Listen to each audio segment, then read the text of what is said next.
আসসালামু আলাইকুম everyone, welcome back to my channel AJ mini kitchen.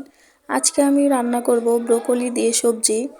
ব্রোকলির colour ঠিক রেখে এবং পুরো সবজির কালারটা ঠিক রেখে আমি সবজিটা রান্না করব। চলুন দেখে নেওয়া যাক। প্রথমে আমি একটা ছোট সাইজের ব্রোকলি নিলাম। ব্রোকলিটা আমি ফুলগুলো কেটে নিলাম। আমি লবণ পানি দিয়ে ভিজিয়ে রেখে দিচ্ছি 10 মিনিট, যাতে ফুলের ভিতর কোনো পোকামাকড় থাকলে বের হয়ে যায়। পানি ঝরিয়ে নিয়ে নিলাম। এখন আমি পেঁয়াজ পাপড়িগুলো 4 ফালি করে পাপড়িগুলো আলাদা করে নিয়েছি, কাঁচামরিচ নিয়েছি, টমেটো কুচি, পেঁয়াজ কলি, আলু কিউব করে নিয়েছি, কয়েকটা মটরশুঁটি নিয়েছি। এখন চুলাতে প্যান বসিয়ে আমি প্রথমে তেল দিয়ে নিলাম, পেঁয়াজের পাপড়িগুলো দিয়ে নিলাম, কাঁচামরিচ কুচিগুলো আমি দিয়ে নিচ্ছি। হালকা একটু গরম হওয়ার পর আমি 5 ফোড়ন দিয়ে নিলাম। একটু নেড়ে চেড়ে সামান্য একটু ভেজে আমি সবজিগুলো দিয়ে নিব।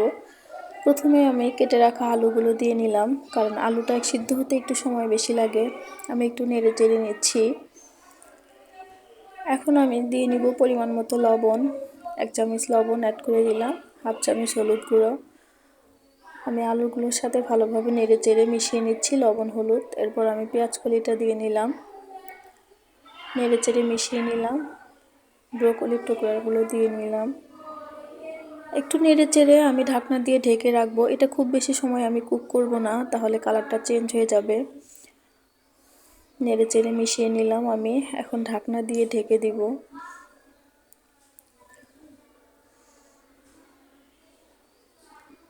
ঢাকনা দিয়ে ঢেকে আমি 2 মিনিটের মতো রান্না করব। 2 মিনিট পর ঢাকনা খুলে একটু নেড়ে চেড়ে নিচ্ছি।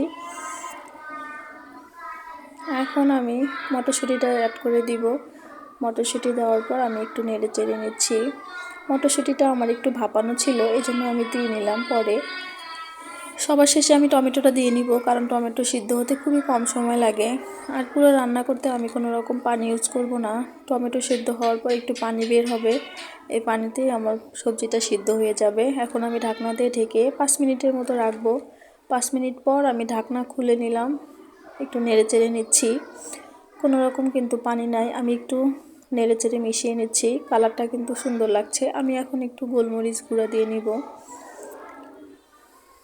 সামান্য একটু গোলমরিচ গুঁড়া আমি অ্যাড করে নিব। দিয়ে নিলাম আমি গোলমরিচ গুঁড়া।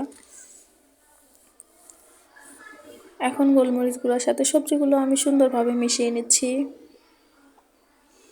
নেড়ে চেড়ে নিচ্ছি। কালারটা কিন্তু খুব সুন্দর হয়েছে, দেখতে পাচ্ছেন। আমি একটু চেক করে নিচ্ছি আলুগুলো সিদ্ধ হয়েছে কিনা। খুব সুন্দরভাবে সিদ্ধ হয়ে গেছে, দেখতে পাচ্ছেন। আমি একটু লবণটা চেক করে নিলাম।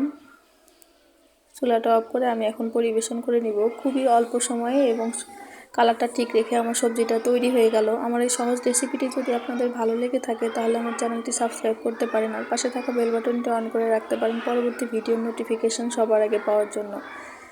যদি আমার ভিডিওটি ভালো লেগে থাকে, তাহলে একটা লাইক দিবেন আর শেয়ার করে প্রিয়জনদের দেখার সুযোগ করে দিবেন। সবাই ভালো থাকবেন, সুস্থ থাকবেন। আল্লাহ হাফেজ।